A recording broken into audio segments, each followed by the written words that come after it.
Ladies and gentlemen, fellow Nigerians and lovers of the beautiful game, I am here to talk about not just football, but I'm also here to talk about fairness, dignity, and accountability. The Super Eagles of Nigeria are making headlines again, not because of their skills on the pitch, no, but because they have made the decision to boycott their training session. This is 48 hours into their playoff game with Gabon. Why? Because their allowances and bonuses have not been paid. Now, this requires that we pause a little bit, take a moment and reflect. Because this is not just about football. This is about justice. This is about respect. This is about leadership. Let's talk about unpaid bonuses a little bit. Now, when we talk about unpaid bonuses, we are talking about promises that are broken. Like, think about it. These are not gifts. These are earned rewards for representing the nation. How does it work? Hey guys, come in. Come from your club side. Come and represent your country. And then the boys obeyed the call. They came. They trained. They played the matches. They represented their nation. But then somehow the other party refuses to make payment. Now, these payments, when these payments are delayed or ignored, it sends a very, very, very loud message that, of course, that their commitment is not valued. What are the implications of all of this? When you keep the players waiting, you break their spirit from playing. You sow a seed of discord. I mean, they do not trust that the nation, they do not trust that the Football Federation is able to meet up to their own part of the bargain.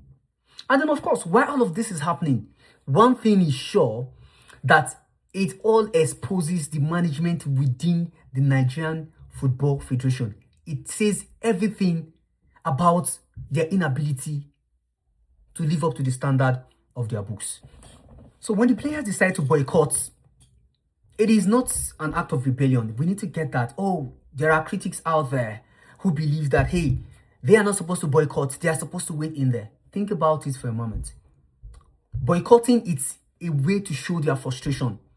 Boycotting is at this point is a cry for attention and say, hey, it's a professional way to say enough is enough. You do not expect those professionals to go on the street with placards saying we want our allowances and bonuses paid. No, they are professionals. They have done their job, right? Everyone who does their job requires the right bonuses and of course allowances. But then the question comes with regards to the timing. Just before an important match such as this. But of course, all of this get to show that this has really wounded the players within. It has become something they could not bear in. It's a risk. Yes, it is. But sometimes silence no longer works when justice is delayed. So let's talk about the Nigerian Football Federation for a moment. The Nigerian Football Federation, NFF, the governing body that is entrusted with funding, logistics, and then the welfare of these players. But what we now see raises serious questions about transparency, integrity, and leadership. Come to think about it. If we cannot manage our own stars fairly, how can we manage the future of football in Nigeria? How can NFF do this? How can they manage the response of sponsors? Note this, sponsors are watching. Fans are noticing what is happening.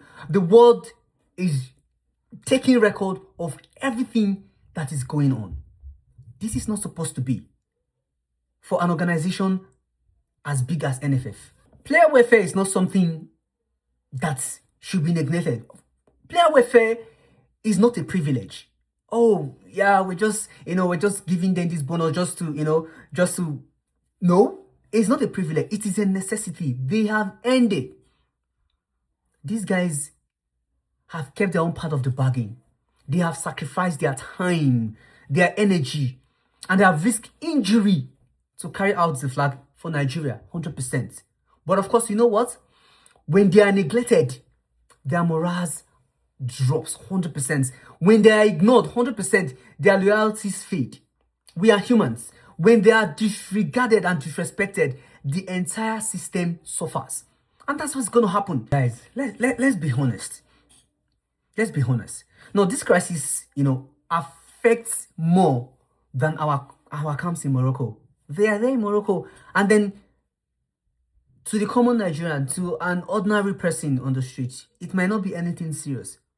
But look at it from the global perspective. It affects our international reputation 100%. The world is watching how Nigeria treats their heroes. That's what they are doing. Now, when the stories of unpaid bonuses are flying around, what happens at the global scale here is this: it overshadows our talents. 100%, the pride and then the potentiality that we carry as Nigerians is being overshadowed by petty news such as this. What does it say to the investors and coaches and the future stars? Hey, this is not a system we can trust. That is the message that is going on in the mind of those who are watching us from the global level. This is not a good one for our reputation as Nigerians. And then there is the fans, 100%. Millions of Nigerians who live and breathe football. I love soccer. I know you do love soccer as well. We are torn. We are torn in our minds.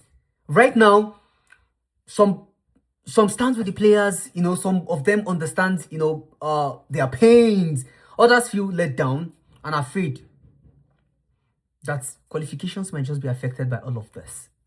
But this is very simple. We all want one thing. We want the same thing. We want fairness. We want a fair and functional system that treats our players with respect. Let's look at this again. Right now, this boycott is more than just a protest. It is a mirror.